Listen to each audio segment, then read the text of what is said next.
خالد صاحب یہ آپ کا ایک ٹویٹ ہے اور اس میں آپ کہہ رہے ہیں کہ دہشت گردی کے جو واقعات میں اضافہ کے پیش نظر بارڈر کی صورتحال میں بنیادی تبدیلی کی ضرورت ہے اور پاکستان میں دہشت گردی کا منبع افغانستان میں ہے اور آپ کی کوششوں کے باوجود اس میں کوئی پیش رفت نہیں ہو رہی. لیکن خالد صاحب آپ کو یاد ہوگا کہ پاکستانی فوج اور پاکستانی شہریوں کے قتل میں ملوث کچھ جو دہشت گرد تھے ان کو باقاعدہ ہماری عدالتوں سے سزائے موت ہوئی. مسلم خان، محمود خان.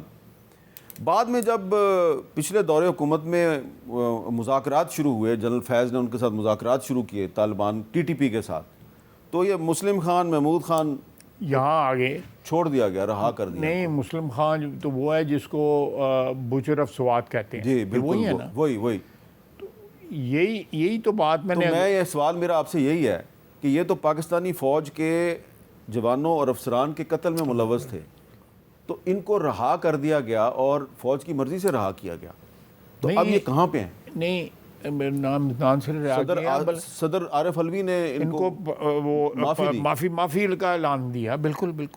اب یہ کہاں ہے؟ مجھے نہیں پتا کہاں پہ ہے.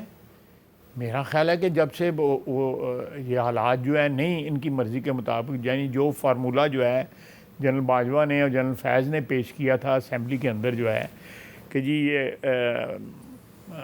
خوشی کے شادیانے بجائیں کہ یہ ہمارے بھائی ہیں اور یہ واپس آ گئے ہیں اور بس امن کے ساتھ رہیں گے، یہ ہمارے معاشرے میں جو ہے بالکل ضم ہو جائیں گے، اور یہ بڑی خوبصورت باتیں انہوں نے کیں. دونوں حضرات نے ناراض ہوتے ہیں، پھر سچائی بیان کی جاتی ہے.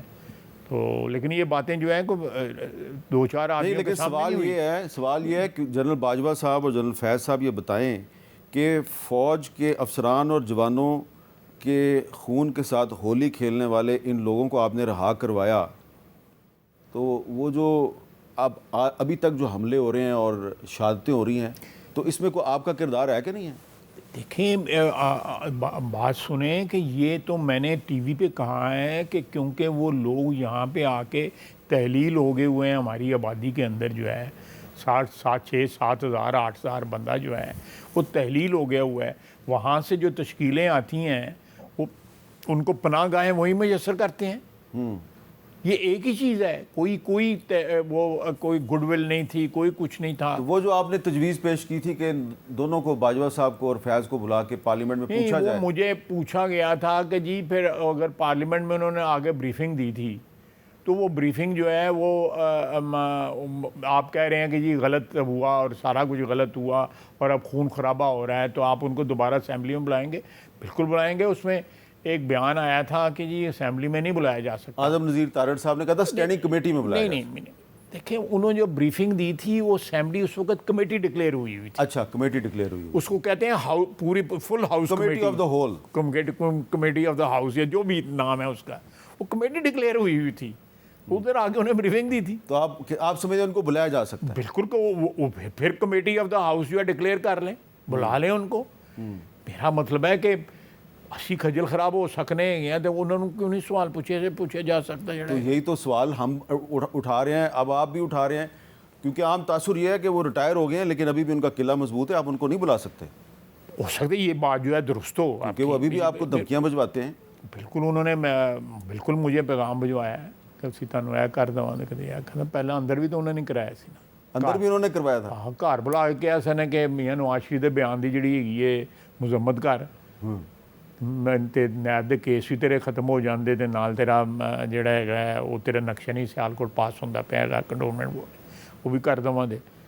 تو میں کہ جی نواز شریف دے خلاف بیان دینا تے میرے بارے چ نہیں جائے گا. تو انہیں کہا پھر تسی تھوڑا جو کوئی ہونا تسی سمجھ رہے گا. میں کیا تھوڑے دنوں میں پھڑکتا تھا. تو پھر بھی آپ ان کو ایکسٹینشنیں دیتے رہے؟ نہیں، ایکسٹینشن پہلے نہیں دیتی تھی. پہلے دیتی تھی. تو اس کا مطلب آپ کے ساتھ دھوکہ ہوا؟ لمبا ہی دھوکہ ہوا ہے. اچھا، پہلے دیتی سی ایکسٹینشن جڑی ہے وہ بھی سٹوری ہے. میں ایک چیپٹر رکھنا ہے گا ایسے جب میں اپنی سوانح عمری لکھ رہے ہیں تو مشورہ کریں تو یہ پڑھے لکھے بندے گئے ہو. تو آپ یعنی کہ پوری دنیا کو بتا رہے ہیں کہ میں بھی شریک جرم ہوں آپ کا ہے؟ بالکل. تاکہ کل کو باجوہ صاحب کو کارروائی کریں، ساتھ مجھے بھی پھنسا دیں. نہیں، کوئی نہیں، اللہ خیر کرے دا. اللہ چنگیاں کرے, بالکل فکر نہیں. اچھا, آپ کو امید ہے کہ یہ ججز کے خط کا معاملہ خیر و عافیت سے نمٹ جائے گا؟ تو میرا خیال ہے کہ یہ بڑا اچھا شگون ہے میری دانست میں کہ ادارے جو ہیں وہ آپس میں گفتگو تو کر رہے ہیں. ٹھیک ہے. کہ ادھر منہ کر کے بیٹھ کے ادھر منہ نہ, اس میں ایک گفتگو جاری رہنی چاہیے. ڈائلاگ جو ہے نا اداروں کے درمیان جاری رہنا چاہیے. اس میں ہی ہماری نجات ہے. اس میں یہ جو آپ نے یا میں نے جو غلطیاں پوائنٹ آؤٹ کی ہیں یا تاریخ کے جو تاریخ باب جو ہیں ان کو ہم نے اس کو گفتگو کی ہے, اگر آپ چاہتے ہیں کہ وہ رپیٹ نہ ہو تو ڈائلاگ جو ہے نا وہ ہر وقت جاری اور ساری رہنا چاہیے اداروں کے درمیان.